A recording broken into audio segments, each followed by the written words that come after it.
Hey guys, நான் தான் விவேகானந்தன். இந்த வீடியோவில் நம்ம எதை பற்றி பார்க்க போகிறோன்னா டெப்த் ஆஃப் ஃபீல்ட் பற்றி பார்க்க போகிறோம்.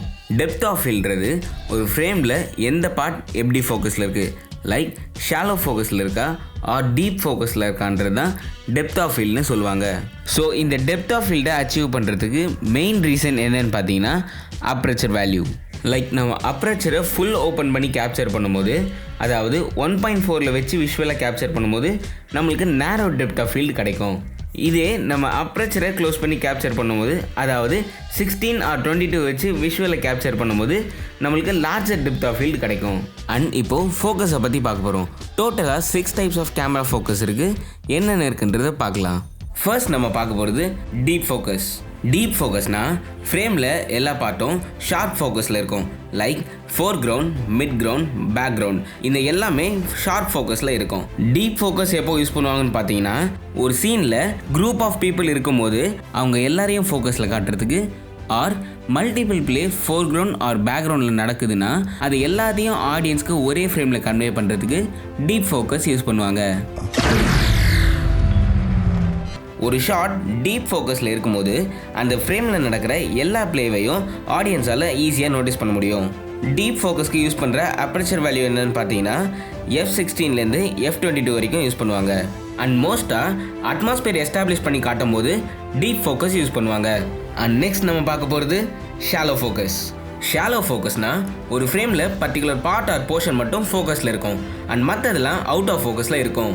லைக் ஃபோர்க்ரவுண்ட் ஃபோக்கஸில் இருக்கும் அண்ட் பேக்ரவுண்ட் அவுட் ஆஃப் ஃபோக்கஸில் இருக்கும், ஆர் பேக்ரவுண்ட் ஃபோக்கஸில் இருக்கும் ஃபோர்க்ரவுண்ட் அவுட் ஆஃப் ஃபோக்கஸில் இருக்கும், or both background and foreground out of ஃபோக்கஸில் இருக்கும், மிடில் கிரவுண்ட் மட்டும் ஃபோக்கஸில் இருக்கும். ஷாலோ ஃபோக்கஸ் எப்பப்போ யூஸ் பண்ணுவாங்கன்னு பார்த்தீங்கன்னா, ஒரு சப்ஜெக்டை ஐசோலேட் பண்ணி காட்டுறதுக்கு, ஆர் ஒரு சப்ஜெக்டை ஆர் ஒரு ஆப்ஜெக்டை க்ளோஸாக காமிக்கும் போது ஷாலோ ஃபோக்கஸ் யூஸ் பண்ணுவாங்க.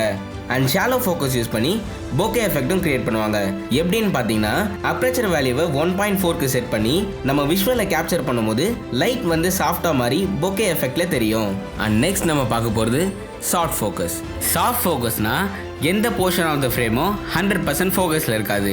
ஸோ சாஃப்ட் ஃபோக்கஸ் எப்படி அச்சீவ் பண்ணுவாங்கன்னு பார்த்தீங்கன்னா, அதுக்கேற்ற ஸ்பெசிஃபிக் லென்ஸ் யூஸ் பண்ணி அச்சீவ் பண்ணலாம். Or filters, synthetic stockings, Vaseline apply பண்ணியும் சாஃப்ட் ஃபோக்கஸ் அச்சீவ் பண்ணுவாங்க. ஸோ மோஸ்ட்டாக சாஃப்ட் ஃபோக்கஸ் எப்போ யூஸ் பண்ணுவாங்க பார்த்தீங்கன்னா, ஃபீமேல் ஸ்டார்ஸோட பியூட்டியை என்ஹான்ஸ் பண்ணி காட்டுறதுக்கு சாஃப்ட் ஃபோக்கஸ் யூஸ் பண்ணுவாங்க. ஆர் ஒரு ட்ரீமி சீக்வன்ஸை ஆர் ஒரு ஃப்ளாஷ்பேக் சீனை கேப்சர் பண்ணுறதுக்கு சாஃப்ட் ஃபோக்கஸ் யூஸ் பண்ணுவாங்க. அண்ட் நெக்ஸ்ட் நம்ம பார்க்க போகிறது ரேக் ஃபோக்கஸ். ரேக் ஃபோக்கஸ்னால் ஒரு சீனில் மல்டிபிள் கேமரா ஷாட்ஸ் யூஸ் பண்ணி இன்ஃபர்மேஷனை ரிவீல் பண்ணாமல் ஜஸ்ட் ஃபோக்கஸ் ஷிஃப்ட் யூஸ் பண்ணி மல்டிபிள் இன்ஃபர்மேஷனை ரிவீல் பண்ணுறது தான் ரேக் ஃபோக்கஸ்னு சொல்லுவாங்க. ரேக் ஃபோக்கஸை எப்படி அச்சீவ் பண்ணலான்னு பார்த்தீங்கன்னா, இதுக்கு நம்ம அப்பர்ச்சரை ஃபுல் ஓப்பன் பண்ணி ஷூட் பண்ணாதான் நம்ம ஃபோக்கஸ் ஷிஃப்ட் பண்ணும்போது ஃபோர்க்ரவுண்ட் ஆர் பேக்ரவுண்டுக்கு நல்லா டெப்த் கிடைக்கும். அப்போ தான் நம்ம பர்ஃபெக்டான ரேக் ஃபோக்கஸை அச்சீவ் பண்ண முடியும். ரேக் ஃபோக்கஸ் எப்போ யூஸ் பண்ணுவாங்கன்னு பார்த்தீங்கன்னா, ஆடியன்ஸோட அட்டென்ஷனை A பாயிண்ட்லேருந்து B பாயிண்ட்க்கு டைரக்ட் பண்ணுறதுக்கு ரேக் ஃபோக்கஸ் யூஸ் பண்ணுவாங்க.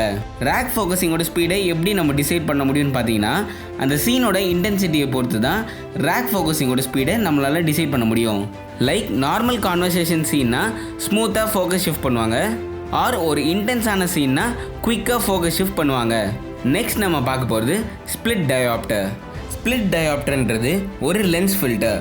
லைக் ANC பார்ட்டை ஷார்ப்பாக கேப்சர் பண்ணும் அண்ட் B பார்ட் வந்து அவுட் ஆஃப் ஃபோக்கஸில் இருக்கும். ஸோ இந்த ஸ்ப்ளிட் டயோப்டர் லென்ஸ் ஃபில்டரை ரொம்ப ரேராக தான் யூஸ் பண்ணுவாங்க. லைக் ஃபோர்க்ரவுண்ட் அண்ட் பேக்ரவுண்டில் இருக்கிற இன்ஃபர்மேஷனை டீப் ஃபோக்கஸ் யூஸ் பண்ணி ரிவீல் பண்ணாமல் ஸ்ப்ளிட் டயோப்டர் ஃபில்டர் யூஸ் பண்ணி ரிவீல் பண்ணுவாங்க. ஆர் 2 கேரக்டர்ஸ் டிஃப்ரெண்ட் ஃபோக்கல் லென்த்தில் நின்று பேசும்போது ரேக் ஃபோக்கஸிங் யூஸ் பண்ணாமல் 2 பேரையும் ஷார்ப் ஃபோக்கஸில் காட்டுறதுக்கு ஸ்ப்ளிட் டயோப்டர் லென்ஸ் யூஸ் பண்ணுவாங்க. நெக்ஸ்ட் நம்ம பார்க்க போகிறது டில்ட் ஷிஃப்ட். டில்ட் ஷிஃப்ட்றது ஒரு ஃபோக்கஸ் மெத்தட் கிடையாது, அது ஒரு டைப் ஆஃப் லென்ஸ். அதுக்கு இன்னொரு நேமும் இருக்குது, ஸ்விங் ஷிஃப்ட் லென்ஸ்னு சொல்லுவாங்க. ஸோ இந்த லென்ஸ் எப்படி ஒர்க் ஆகும்னு பார்த்தீங்கன்னா, ரெகுலர் லென்ஸில் லைட் வந்து டைரெக்டாக சென்சாரில் ஹிட் ஆகும். பட் இதே டில்ட் ஷிஃப்ட் லென்ஸில் வந்து நம்ம லென்ஸை ரைட் ஆர் லெஃப்ட்டுக்கு ஷிஃப்ட் பண்ணும்போது லைட் வந்து பெண்ட் ஆகி சென்சாரில் ஹிட் ஆகும்.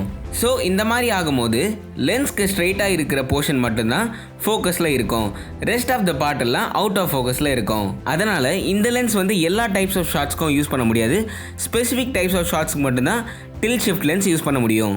வீடியோவோட எண்டுக்கு வந்தாச்சு. இந்த வீடியோ உங்களுக்கு கண்டிப்பாக யூஸ்ஃபுல்லாக இருக்கும்னு நம்புகிறேன். ஸோ முன்னாடியே சொன்ன மாதிரி தான் இந்த மாதிரி ப்ரொசீஜரில் தான் விஷுவலை கேப்சர் பண்ணணும், ரூல் படி தான் விஷுவலை கேப்சர் பண்ணணுன்றது கிடையாது. நம்மளோட ஓன் க்ரியேட்டிவிட்டி யூஸ் பண்ணி விஷுவலை நம்ம கேப்சர் பண்ணலாம். அண்ட் நெக்ஸ்ட் வீடியோவில் நம்ம எதை பற்றி பார்க்க போகிறோம்னா கண்டினியூட்டி பற்றி பார்க்க போகிறோம். Until then, learn, write, shoot, edit, repeat. Stay positive. Peace.